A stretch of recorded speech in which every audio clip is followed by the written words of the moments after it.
हरे कृष्णा दोस्तों, कैसे हैं आप सभी लोग। उम्मीद है सब बहुत बढ़िया, बहुत बेहतरीन और बहुत ही ज़्यादा आनंद मंगल से होंगे। दोस्तों, पूरे भारतवर्ष के अलग अलग हिस्सों से हम आपके लिए काफ़ी लंबे समय से बहुत ही भव्य और दिव्य धामों के दर्शन लेके आते रहे हैं। दोस्तों, आज हम हैं उड़ीसा में और उड़ीसा के एक बहुत ही भव्य और विशेष धाम के दर्शन आज हम आपके लिए लेके आए हैं। तो हमारे साथ में जुड़ जाइए, हमारे साथ में बन जाइए और एक बहुत ही अद्भुत धाम के दर्शन आज हम आपको करवाने के लिए लेके जा रहे हैं। चलिए शुरू करते हैं।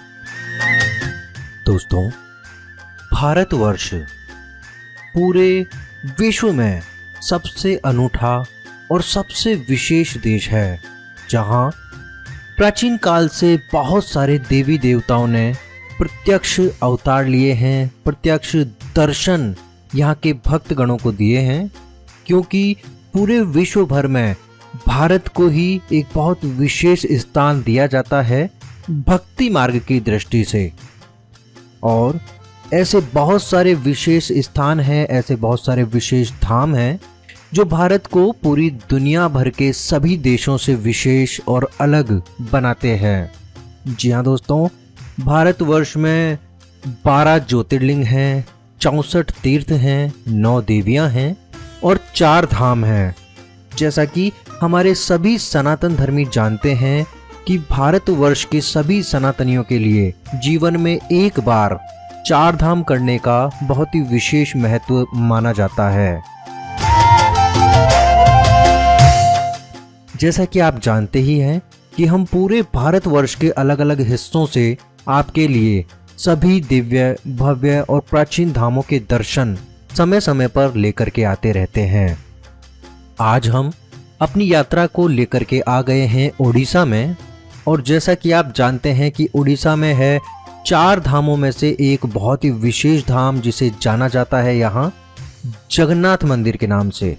जी हाँ दोस्तों, आज हम उड़ीसा की पुरी में आए हैं और अभी हम समुद्र के तट पर हैं। इस स्थान पर समुद्र के तट का और समुद्र स्नान का बहुत ही विशेष महत्व माना जाता है। जैसा कि आप सभी जानते ही होंगे कि जगन्नाथ मंदिर में दर्शन से पूर्व समुद्र में स्नान करने की एक विशेष परंपरा हमें देखने को मिलती है। तो यहाँ से समुद्र में स्नान करके, आचमन करके अब हम अपनी यात्रा को आगे की ओर बढ़ाते हैं। दोस्तों, अभी आप इस यात्रा में सामने की तरफ एक बहुत ही ऊंचा सा शिखर देख पा रहे हैं, और ये जो शिखर है ये बहुत सारी विशेषताओं को अपने अंदर समेटे हुए पुरी में स्थित श्री मंदिर का शिखर है, जिसे जगन्नाथ मंदिर के नाम से भी जाना जाता है।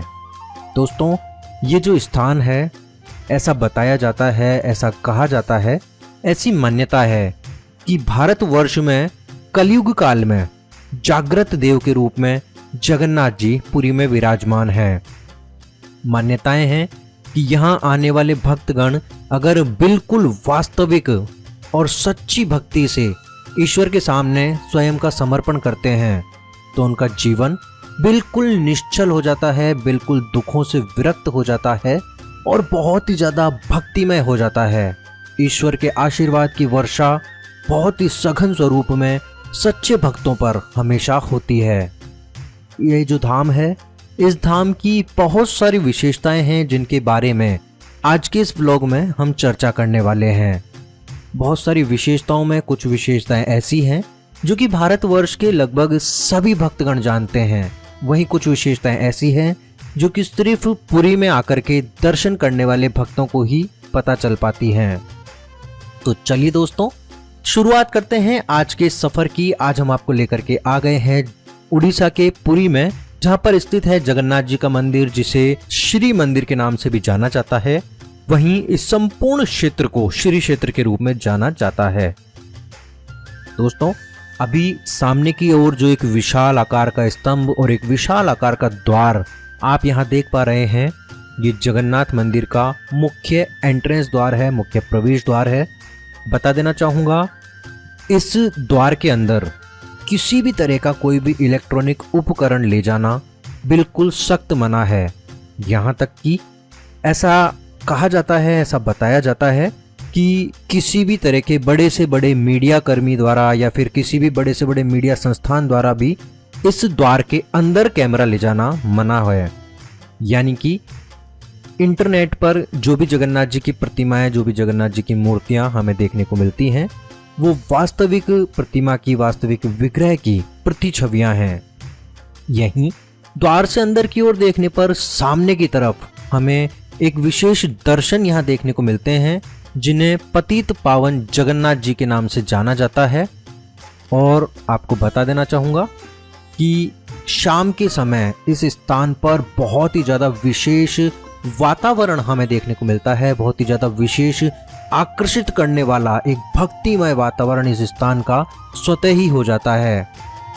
ऐसा देखने को आता है कि बहुत सारे आस्तिक, बहुत सारे श्रद्धा वाले भक्तगण तो यहाँ आते ही हैं, लेकिन यदि कोई नास्तिक व्यक्ति भी इस स्थान पर एक बार आता है तो उनके मन में स्वतः ही भक्ति भाव उत्पन्न हो जाता है। दोस्तों, एक बहुत ही ज्यादा विशेष ये धाम है जिसके अभी हम दर्शन करने जा रहे हैं। यहाँ इस मंदिर में अंदर की ओर विराजमान है जगन्नाथ जी, जो कि भगवान श्री कृष्ण के अवतार माने जाते हैं, और उनके साथ में ही उनकी बहन सुभद्रा और उनके बड़े भाई बलदेव जी की भी यहाँ पर विग्रह में देखने को मिलते हैं।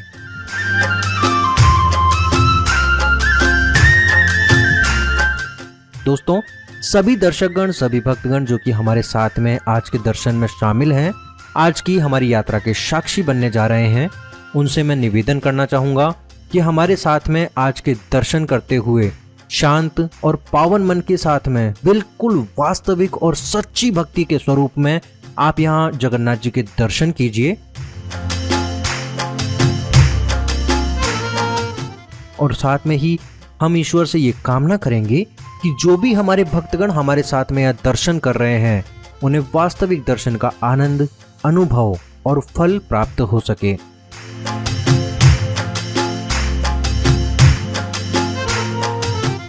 तो चलिए दोस्तों, अब अपनी यात्रा को हम यहाँ से आगे की ओर बढ़ाते हैं और जगन्नाथ जी के पावन दर्शन करते हुए अब अपनी यात्रा को यहाँ से आगे की ओर ले चलते हैं। और यहाँ एक प्रभु जी हैं जिनसे हम वार्तालाप करके इस स्थान की विशेषताओं के बारे में चर्चा करेंगे, और उसके बाद में यहाँ से आगे की ओर अपनी यात्रा बढ़ाते हुए मंदिर की बहुत सारी छुपी हुई विशेषताओं के बारे में भी विशेष चर्चा जारी रखेंगे।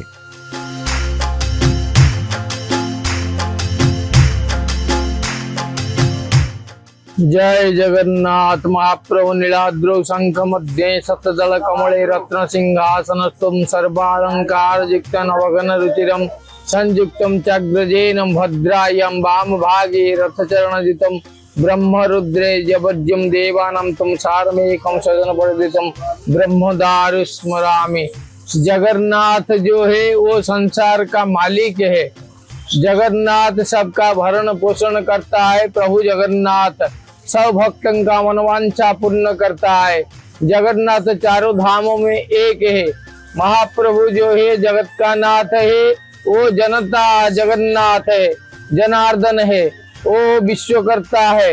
वो इतना भक्त उनका इतना भक्त से प्यार है कि जो भी भक्त, कोई सुदामा, कोई बलराम दास, कोई श्रीकेतन, कोई शिवस्स, कोई बंधु महांती, जो भी भक्त आया, सालबेग आया, भक्त जितना भक्त आया है सबका कल्याण करते हैं भगवान। भगवान को दर्शन करके सब मुक्ति प्राप्त होता है। चैतन्य, रामानुज, अद्वैत, गदाधर, श्रीवास, श्रीकेतन, शिवस्स, इतना बहुत कुछ भक्त है। सालबेग जैसा भक्त है। और बंधु महांती एक भक्त है, जो बंधु आया था नौंक दुर्भिक्षों में, वहीं पर वास किया था। महाप्रभु का वो मार पान पी के, जल पान पी के यहाँ पर सोया हुआ था। और भगवान ने इतना दया किया, प्रभु के लिए सोना थाली में खाना लेके आया। महाप्रभु खाना सबको दिया। सब बच्चा लोग और बंधु महांती का परिवार खा के सो गया। और सोने का बाद में थाली देने के लिए महाप्रभु को चला गया तो दरवाजा बंद है। महाप्रभु का थाली बोला कि सुबह हम दे देंगे। इतना बोल के यहाँ पर सो गया। थाली मुंडी में दे के सोना थाली, और सोना थाली देने का बाद मुंडी में दे के सो गया। भगवान का सोना थाली चोरी हो गया बोल के चारों तरफ डेंगुरा बज गया। और देखा तो बंधुमाती यहाँ पर सोया है सोना थाली लेके, और उसको राजा नर लेके बंदी बना दिया और मारपीट भी किया, और इतना सब हो गया। उसके उनका बाद में बंधु महांती वो राजनगर में राजबंदी में बोला, प्रभु जगन्नाथ आप बोला या बंधु बोल के हम आया, मेरे को आप खाना सोना थाली में दिया, मेरे को चोर बोल के बंदी बनाया। इतना बोलने के बाद महाप्रभु ने स्वप्नादेश किया गजपति राजा को। गजपति राजा ने आके तुरंत बंधन मुक्त किया और बंधु महांती को अपना गांव भेजा, हर चीज दे के गांव भेजा। बंधु महांती को शांति हुआ, वो स्वर्ग प्राप्ति हो गया। उनका अभी 9 पीढ़ी चल रहा है। वो 9 पीढ़ी में दिलीप राय, दिलीप बाबू आता है, भगवान का भरण पोषण कुछ ना कुछ करता है। और कोई भी भक्त आके इधर मानसिक करता है, डोरी बनता है प्रभु का नाम से, उनका मनवांछा पूर्ण हो जाता है। ये जो जगबंधु है सबका बंधु है, वो जगत का कल्याण करने के लिए इधर बैठा है। महाप्रभु स्वयं निजे यम ब्रह्मा वरुण इंद्र तमर्ता स्तुन्नन्ति दिव्यैस्तवै ऋग्वेदै सांग पदक्रमोपनिषदै ऋगायन्त्यं सामगा ध्यानावस्थितगते नमनसा पश्यन्त्यं योगिनं यस्यन्तनविदुसुरासुरगणं देवाय तस्मै नमः। जगत प्रभु कल्याण जगत का करता है, अभी भी करता है। प्रभु का ऊपर विश्वास ही बड़ा है, विश्वास जो करता है उसका हर मनोकामना पूर्ण होता है। यही है जगन्नाथ धाम, ये बंधु महांती का आश्रम है, महत्वपूर्ण है। कोई भी भक्त कोई भी मनोवांछा करता है तो तुरंत पूर्ण हो जाता है।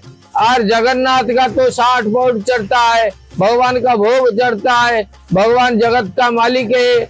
अभी जगन्नाथ जो कलियुग में है अवतार लिया है, वो हर भक्त को, किसी को पखाल कंसा में दर्शन देता है, किसी को खुद ध्वजा में दर्शन देता है, उसको विद्र को साग ध्वजा में दर्शन देता है। कोई भी भक्त कोई भी चीज भगवान को समर्पण करता है तो उसका मनवांछा पूर्ण होता है। जय जगन्नाथ, जय अलारनाथ, जय विश्वकर्ता की जय है।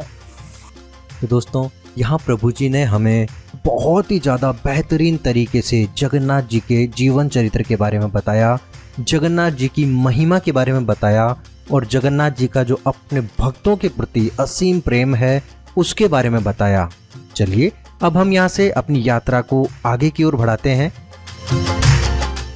आपको बता देना चाहूँगा दोस्तों कि ये जो विशाल आकार का धाम है, जो कि बहुत सारी विशेषताओं से सराबोर है, यहाँ की सबसे पहली विशेषता जो है वो ये है कि पूरे भारतवर्ष के बहुत सारे भक्तगण यहाँ आते हैं।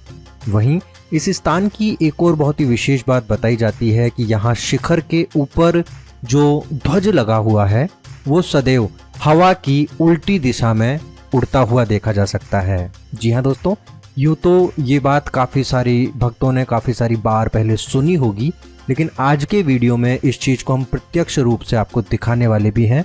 तो हमारे साथ में बने रहिए, आगे चल कर के इस चीज़ को बहुत ही प्रत्यक्ष रूप से आपको हम दिखाने वाले हैं।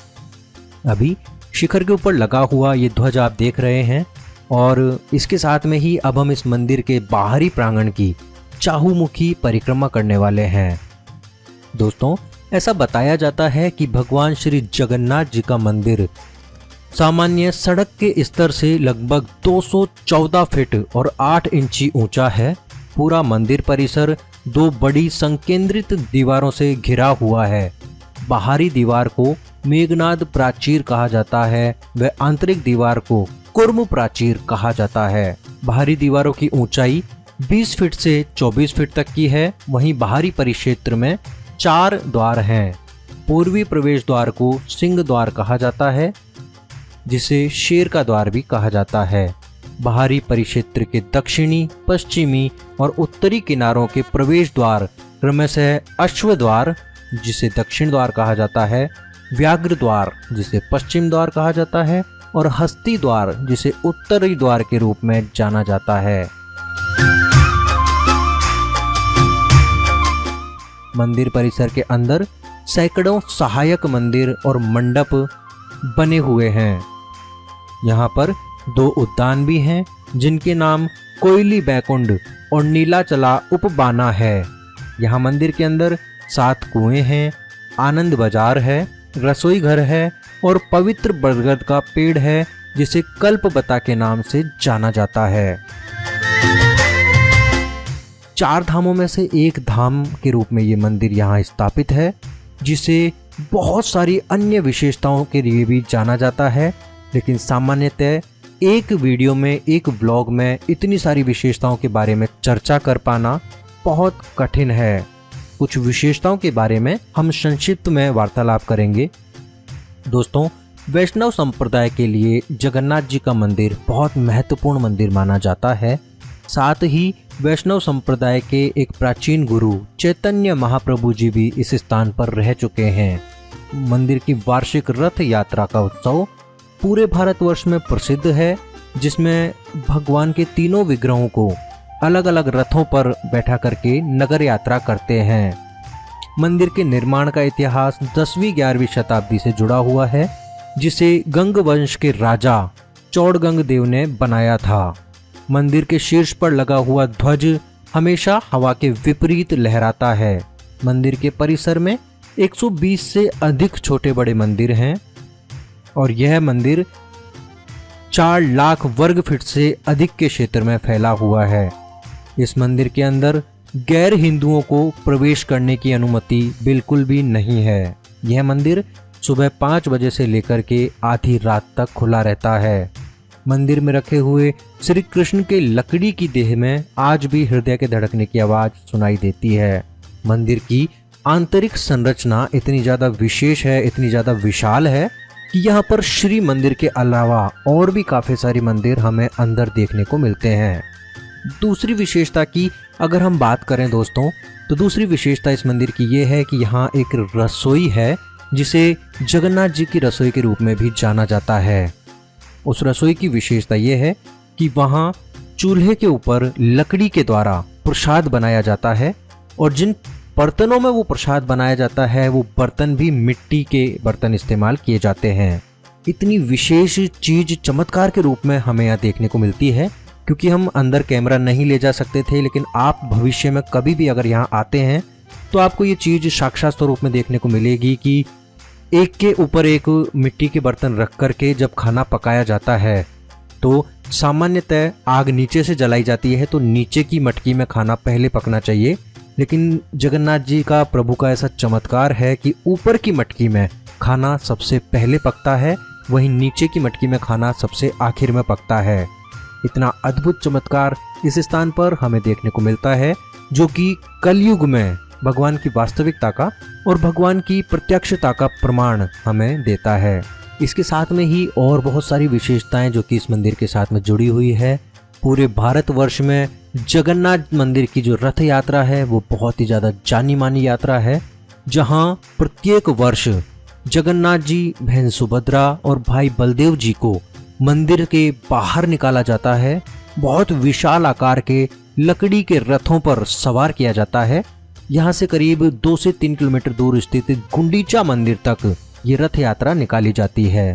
दोस्तों, प्रत्येक वर्ष इस रथ यात्रा के समय पुरी का जो माहौल होता है वो बहुत ही ज़्यादा भक्तिमय होता है और साथ ही पूरे भारतवर्ष से बहुत ही ज़्यादा विशाल संख्या में भक्तगण यहाँ रथ यात्रा में शामिल होने के लिए आते हैं। जगन्नाथ मंदिर की बहुत सारी विशेषताओं में एक विशेषता ये भी जानी जाती है, पूरे भारतवर्ष में हमें पत्थर से बने हुए ईश्वर के विग्रह देखने को मिलते हैं, जबकि जगन्नाथ मंदिर के जो विग्रह हैं वो काष्ठ से यानी कि लकड़ी से बनाए हुए देखने को मिलते हैं। कुछ दंत कथाएं हैं, कुछ किंवदंती हैं जिनके अनुसार ऐसा बताया जाता है कि स्वयं भगवान विष्णु ने लकड़ी को चुना था इस स्थान पर आने के लिए, इस स्थान पर अवतार लेने के लिए, और बहुत सारी विशेषताएं आपको इस स्थान पर आने पर देखने को मिलेंगी। जैसे कि ऐसा बताया जाता है कि जो जगन्नाथ जी के विग्रह हैं उन्हें 12 साल तक पूजा जाता है, उनकी पूजा अर्चना की जाती है, उनकी सेवा की जाती है। 12 वर्षों के बाद में वहाँ दूसरे विग्रह स्थापित किए जाते हैं भारत के 4 धामों में से एक धाम के रूप में यहाँ जगन्नाथ मंदिर को देखा जाता है, जाना जाता है। और जैसा कि हम पूर्व में चर्चा कर चुके हैं कि रात्रि के समय इस स्थान का एक बहुत ही विशेष नज़ारा, बहुत ही भव्य वातावरण हमें देखने को मिलता है। तो अभी आप देख सकते हैं रात का समय हो चुका है और भक्तों की एक बहुत ही विशाल भीड़ हमें यहाँ देखने को मिल रही है, जो कि दिन की तुलना में कई गुना ज़्यादा होती है। तो भक्तों की इस विशेष भीड़ के दर्शन करते हुए हम अपनी यात्रा को अब यहाँ से आगे की ओर ले चलेंगे। पुरी में भगवान श्री जगन्नाथ जी का मंदिर हिंदुओं के सबसे पुराने मंदिरों में से एक बताया जाता है, जो कि न कि सिर्फ भारतवर्ष में बल्कि पूरी दुनिया में प्रसिद्ध है। यह मंदिर महोदधी, जिसे वर्तमान में बंगाल की खाड़ी के रूप में जाना जाता है, वहाँ पर स्थित है। यह भारतवर्ष का सबसे पवित्र तीर्थ स्थल है, जो कि एक जीवंत मंदिर बताया जाता है। यह उड़ीसा राज्य के धार्मिक और सांस्कृतिक इतिहास में एक विशेष स्थान रखता है। सदियों से इसने कई राजाओं, विजेताओं, धार्मिक शिक्षकों, भक्तों और तीर्थयात्रियों को अपनी ओर आकर्षित किया है। इसके साथ में ही स्कंद पुराण के अनुसार पवित्र श्री पुरुषोत्तम क्षेत्र को भगवान विष्णु के निवास स्थान के रूप में जाना जाता है। यह पवित्र विग्रह स्वयंभू ब्रह्मा द्वारा स्थापित किए गए थे। पौराणिक ग्रंथों के अनुसार मालवा यानी कि मध्य भारत के राजा इंद्रयुम्न, जो कि एक कट्टर वैष्णव थे, उन्होंने ब्रह्मा जी व कुछ अन्य प्रसिद्ध संतों की मदद से एक विशाल मंदिर का निर्माण करवाया और चारों देवताओं की स्थापना की। यह मंदिर 1000 हाथ ऊंचा था, लेकिन समय के साथ साथ में कई आक्रमण हुए, कई प्राकृतिक त्रासदियां हुई, जिसकी वजह से ये मंदिर ढह गया। यह भगवान श्री जगन्नाथ जी का सबसे प्रमुख मंदिर था। इतिहास में इस मंदिर के बाद में राजाओं द्वारा किए गए सुधारों के बारे में कुछ विशेष जानकारी हमें नहीं मिलती है, जिसे मूल रूप से सत्य युग के राजा इंद्रयुम्न ने बनवाया था। हालांकि पद्म पुराण और विष्णु पुराण के पाताल खंड में उक्त प्राचीन पवित्र स्थान पर भगवान पुरुषोत्तम के मंदिर के अस्तित्व के बारे में वर्णन किया गया है। यहाँ यह उल्लेख करना आवश्यक है कि मदाल पंजी के अनुसार ओडिशा में सोमवंश के संस्थापक यजति केशरी ने ही वर्तमान मंदिर के स्थान पर पुरुषोत्तम जगन्नाथ के लिए मंदिर का निर्माण करवाया था। यह 38 यानी कि 38 हाथ ऊंचा था। एक अन्य परंपरा के अनुसार मंदिर का निर्माण अनंत वर्मन चौड़गंग देव के पड़पोते अनंग भीम देव ने करवाया था, लेकिन अभिलेखों में यह स्थापित होता है कि चौड़गंग देव 1112 से लेकर के 1148 ईस्वी में थे और उन्होंने ही वर्तमान मंदिर का निर्माण करवाया था।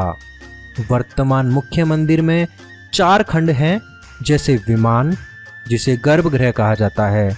यहाँ प्रमुख देवता एक पत्थर के आसन पर बैठे हैं, जिसे रत्न सिंहासन के रूप में जाना जाता है। उसके बाद में जगमोहन, जिसे पोर्च कहा जाता है, नट मंडप, जिसे नाट्य मंडप भी कहा जाता है, और भोग मंडप। तो दोस्तों, हमने अपनी तरफ से पूरी कोशिश की है इस स्थान के बारे में ज़्यादा से ज़्यादा जानकारियाँ अपने परिवारजनों तक, अपने भक्तगणों तक पहुँचाने की।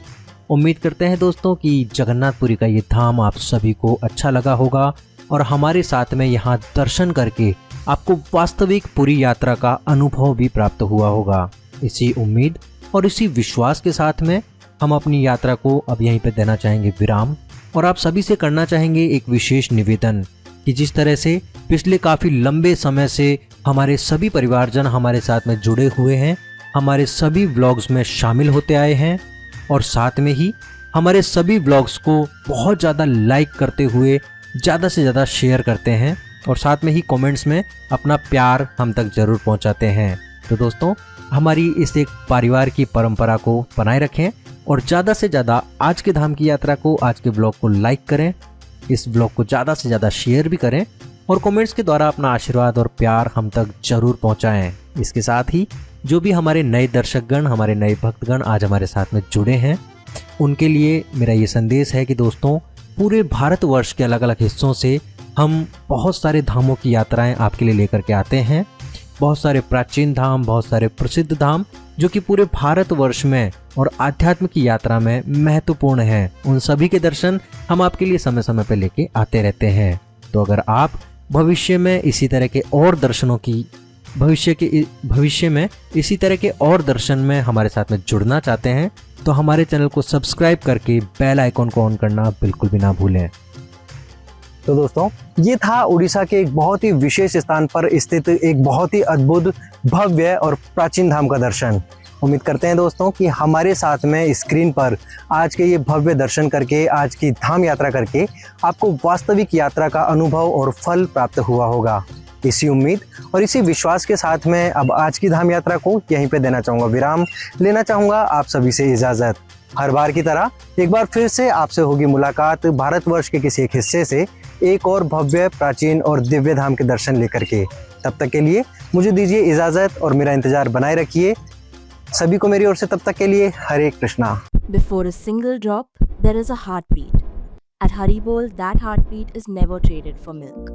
Every cow and bull lives protected lifelong. This is ahimsa. This is kindness. This is devotion. Switch to Haribol Ahimsa A2 Milk. ऐसे ही और भक्तिमय कार्यक्रमों के लिए देखिए हरे कृष्णा टेलीविजन और इसे प्राप्त करने के लिए आप अपने केबल अथवा DTH ऑपरेटर से संपर्क करें तथा और अधिक जानकारी के लिए आज ही डायल करें 7666 839 839।